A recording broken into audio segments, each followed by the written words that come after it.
Noshir Gawadia couldn't stop his hands from trembling. Each passing second, every tick of the clock's hands made the beating of his heart quicken, so much so that he could feel it thumping against his ribs. The suspense of waiting for the jury to return and issue their verdict made him almost nostalgic for the days when the most he had to worry about was getting caught. Gawadia's life could have taken such a different trajectory. He could have lived and died with a legacy, remembered for his accomplishments and nothing else. Outside of the people who knew the machines he designed, the rest of the world would have been none the wiser as to who he was. But he had fallen victim to his own greed, the human impulse to make money, and that was what had landed him in trouble. Had Gawadia known that he'd end up sat in a chair, that he'd spend the last 4 months in that very courtroom, that he'd be sat racked with anxiety over what would happen next, well, maybe he would have thought twice about sending those faxes. The door to the courtroom swung open, the tension making it sound like a deafening boom to Gawadia's ears. The jurors returned to their places, filing in and sitting down.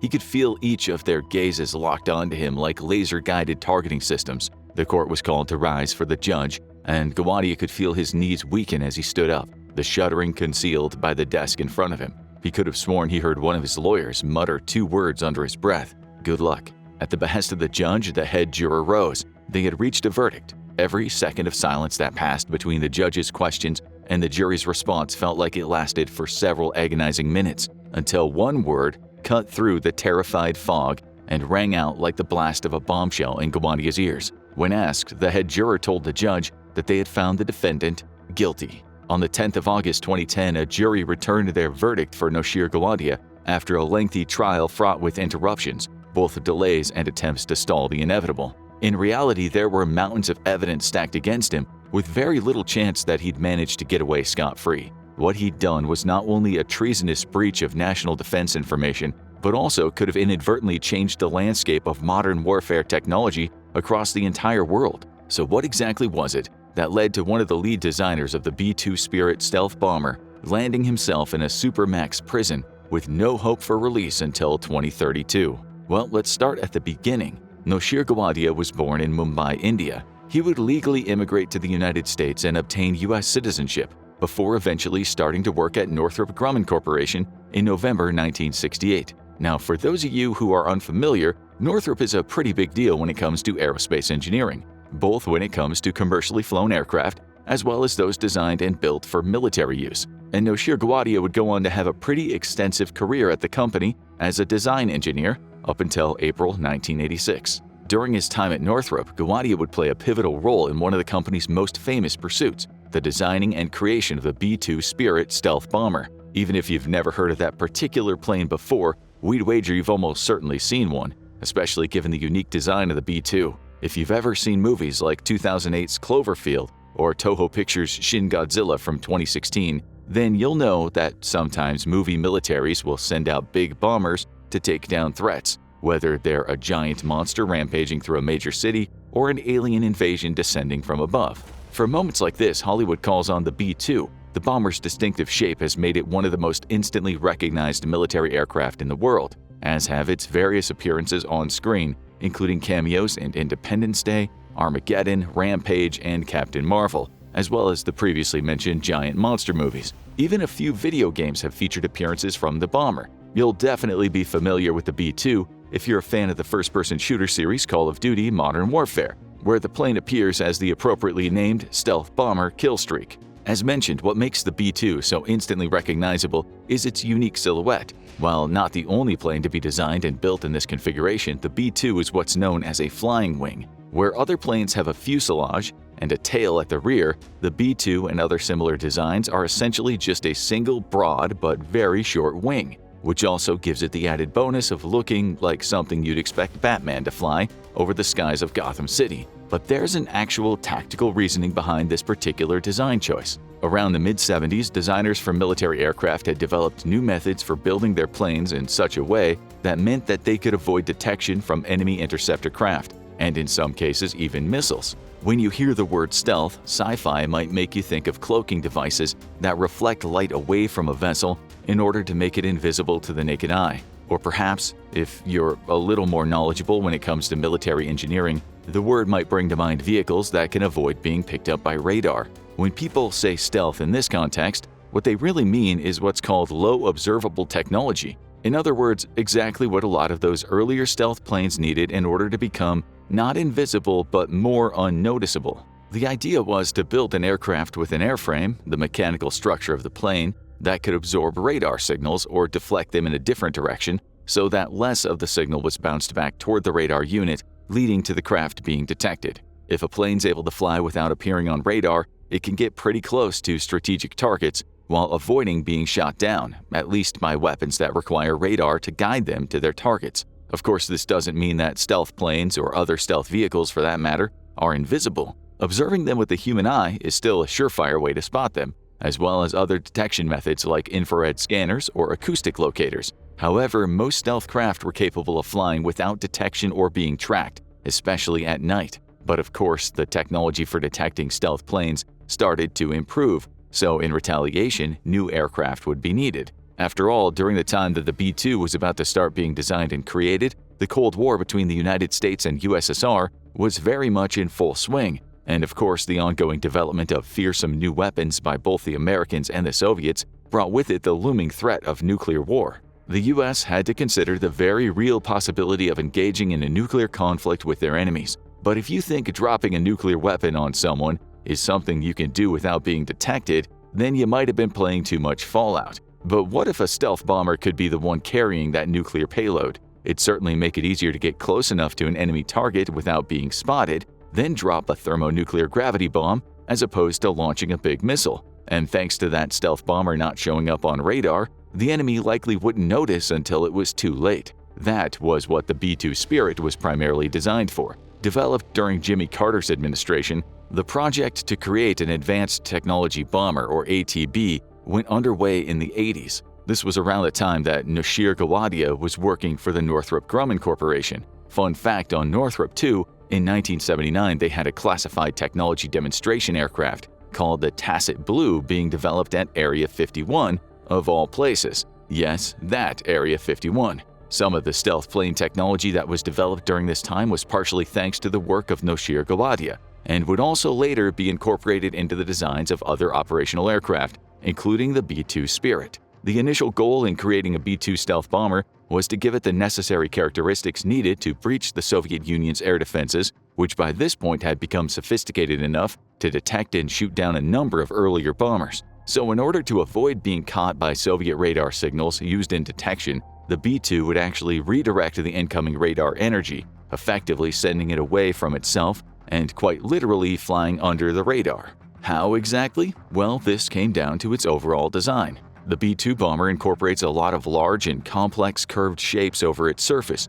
in order to allow it to stay undetected. This unique shape and structure meant that the Spirit couldn't be fitted with the typical vertical fins that stabilized winged aircraft, instead relying on flaps that trailed the edge of its notched wing in order to aid its direction in controlled rolls and turns. Northrop's engineers also developed a radar-absorbent coating known as alternate high-frequency material. This wouldn't be added to the B-2 until quite some time later, but spraying on the coatings of this stuff seriously cuts down on maintenance time and allows B-2s to retain their stealthy radar-avoiding characteristics. So where does Noshir Gawadia come into all this? What exactly was his contribution to the design of the B-2? Did he draw up schematics to make the aircraft stealthier, or did he just insist that the cockpit have a cup holder? Unfortunately, we haven't found any leaked top-secret documents to confirm our cup holder theory. What we do know is that Gawadia was in part responsible for making the B-2 harder to detect. Primarily, though, he was the man who got this enormous bomber to actually fly. Armed with clearance to help develop this top-secret technology, the trust given to Gawadia would inevitably prove misplaced. You see, the B-2s were actually pretty huge. In fact, let's talk stats. Each of the 20 operational B-2 bombers and the additional experimental one, all produced by Northrop, measuring at almost 70 feet long, standing 17 feet tall with a wingspan of 172 feet. Or in even more patriotic units, that's around half the length of an average football field. Anything but the metric system. On top of that, the B-2 had to carry some 40,000 pounds of ordnance, either up to 80 Mark 82 JDAM GPS-guided bombs, which weighed in at 500 pounds each, or a maximum of 16 B-83 nuclear bombs, each one a hefty 2,400 pounds. When you add the sheer size and weight of the aircraft itself to the massive amount of boom it was packing, needless to say the B-2 would be in need of some serious engine power in order to not only get airborne and stay flying, but to also do so without risking detection. You might think some big afterburners would get the job done, but these produce infrared emissions, meaning that any aircraft propelled by them will likely be picked up on infrared scanners, or worse, infrared-guided missiles. If you're flying a craft with big afterburners and a huge nuclear payload, you're going to want to avoid having your plane shot down after all. But afterburners are often prime targets for surface-to-air heat-seeking missiles. Come on, afterburners. It's literally in the name that the engines like these produce tons and tons of heat. When it comes to finding a way to make the B-2 avoid the potential drawbacks of afterburners, Noshir Gawadia came up with an out-of-the-box idea for the bomber's propulsion system. The Spirit would be powered by 4 turbofan engines, as opposed to afterburners. Turbofans are a more advanced form of turbojet engines, which function by sucking air inward and compressing it. The compressed air is then used in a combustion process by combining with the aircraft's fuel. Turbofan engines consist of large fans that work along the same principle, except only part of the air they draw in is used for combustion. The rest is released as exhaust. Overall, they're not as noisy as turbojets, as well as being more powerful, making them ideal for propelling an incredibly heavy bomber that needs to remain hidden. While it wouldn't be capable of supersonic flight thanks to its lack of afterburners, Gawadia's work ensured that the B-2 would have a far greater radius for combat, able to fly further and to reach enemy targets before using up all the fuel it would need for the return flight back to base. Gawadia also made some additional design contributions to the B-2, including its secret rear section, which featured ports that he specifically designed to cool down the exhaust coming from the turbofans. The propulsion system Gawadia conceptualized, designed, and then helped develop would be installed within the B-2 itself, rather than being situated on the aircraft exterior. Owing to his contributions to the B-2 propulsion system, Gawadia credited himself as being the, quote, father of the technology that protects the B-2 stealth bomber from heat-seeking missiles. That sure is a lot of credit for him to graciously award himself, but it's perhaps not entirely unwarranted, given the 4 turbofans would make it next to impossible to detect the B-2, at least solely via the use of infrared detection systems. However, it also likely contributed to the planes being ludicrously expensive. The considerable costs behind developing and operating the B-2 Spirit garnered the advanced technology bomber its own share of controversy among the members of the U.S. Congress at the time. On average, the development, engineering, testing, and eventual production of the B-2 cost around $2.13 billion US. If you factor in inflation, that would be just over $4 billion today. Building each of the craft cost almost $740 million, along with an average of just a little under $930 million per plane in total procurement costs. That's everything from spare parts, providing onboard equipment, and retrofitting each plane. In short, the B-2 is one of the most expensive aircraft in the entire world. Whilst the original plan was to produce 132 B-2 stealth bombers, delays hindered the project, as well as causing things to get even pricier. Add to that the fact that by the 90s, the Cold War that the B-2s were being built for was already winding down. The need for a stealth aircraft specifically designed to conduct airstrikes and even nuclear bombings deep in Soviet-controlled territory was fading. And once the Soviet Union formally dissolved, United States lawmakers saw little need for so many of those expensive planes.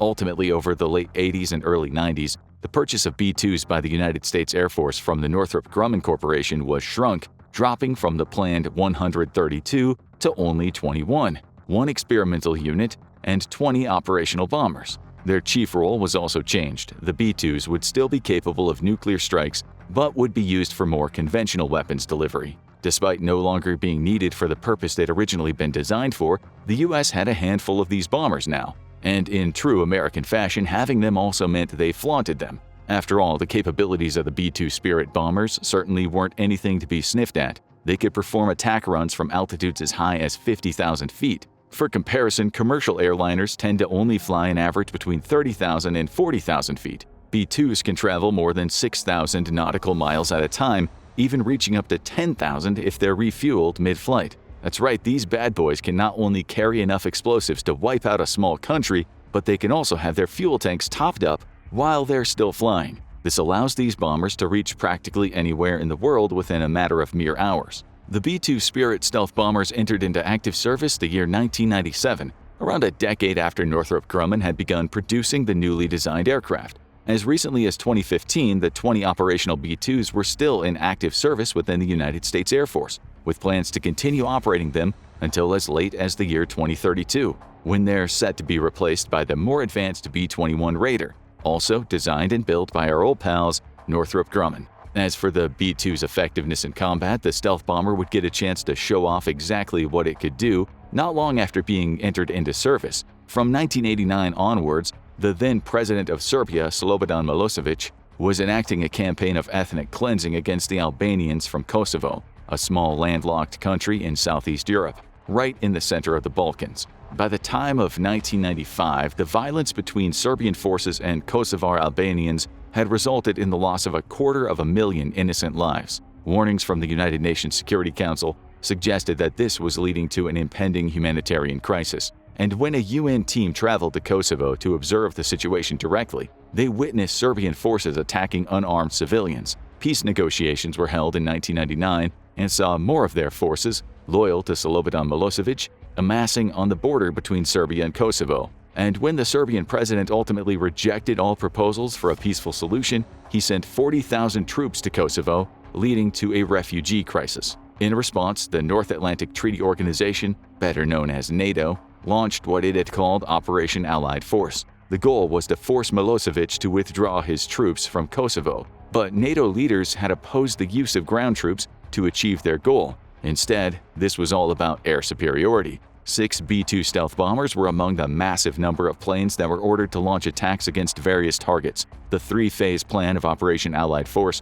was to first strike at Serbian air defense systems, then their military installations that lay on both the north and south of the Kosovo border, including airstrikes that would target the Serbian capital city of Belgrade. This was the first ever combat deployment of the B-2 stealth bomber, and it certainly wasn't a slouch. They were flown nonstop for 31 hours all the way from Whiteman Air Force Base in Missouri over to Kosovo, only to fly all the way back after carrying out their attacks. Despite only being involved in 1% of the strikes that took place within the first 8 weeks of Operation Allied Force, B-2 bombers were responsible for destroying 33% of all Serbian ground targets. That would be far from the only thing on the list of accolades that the B-2 has achieved during the course of its operational history. It also holds the record for the longest aerial combat mission of all time. In 2001, 6 B-2 Spirits were sent to Afghanistan to support Operation Enduring Freedom, the name given to the first stage in the war in Afghanistan, part of the United States government's larger war on terror.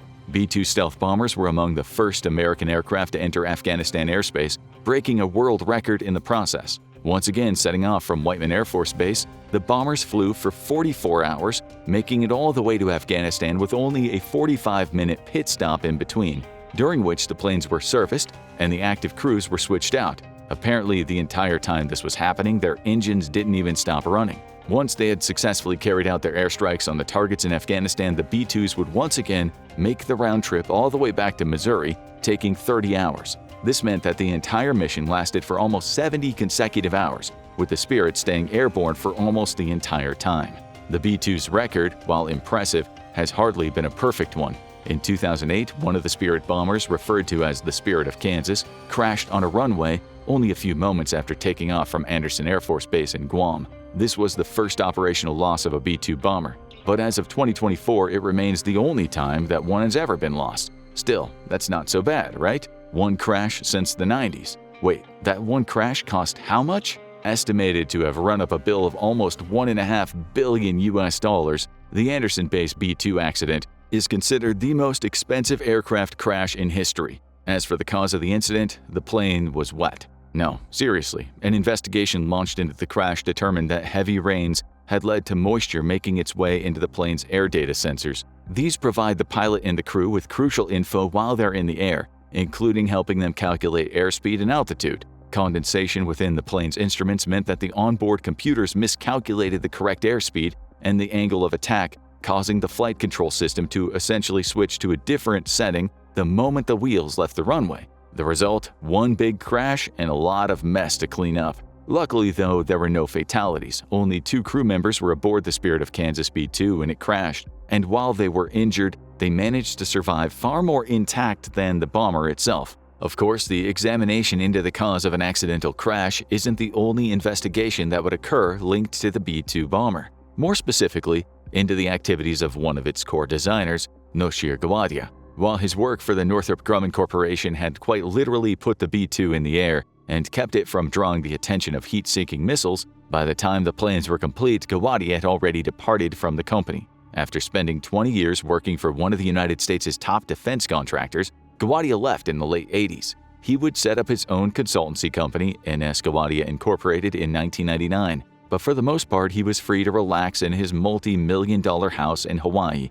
his time designing stealth aircraft at an end. Or was it? In October 2005, Gawadia received quite an unexpected house call. Answering the knocks on his door, he no doubt would have been shocked to see federal agents standing on his porch demanding to search the premises. Overall, they searched his residence twice before Noshir Gawadia was arrested on the 26th of October and charged with providing top-secret defense information to unauthorized parties. And a lot of that secret information was related to the B-2 stealth bomber. If he hadn't already been feeling anxious before, Gawadia certainly was now. After all, he hadn't been expecting to get caught. You see, when Gawadia left his position at Northrop and started his own consulting company, he did so with the intention of making a lot of money. His reasoning was, while working at Northrop Grumman, he had been working for a salary, but by selling his expertise to the highest bidder, he'd be able to pocket any profits he garnered consulting, especially by doing business at NS Gawadia Inc., a company literally named after himself,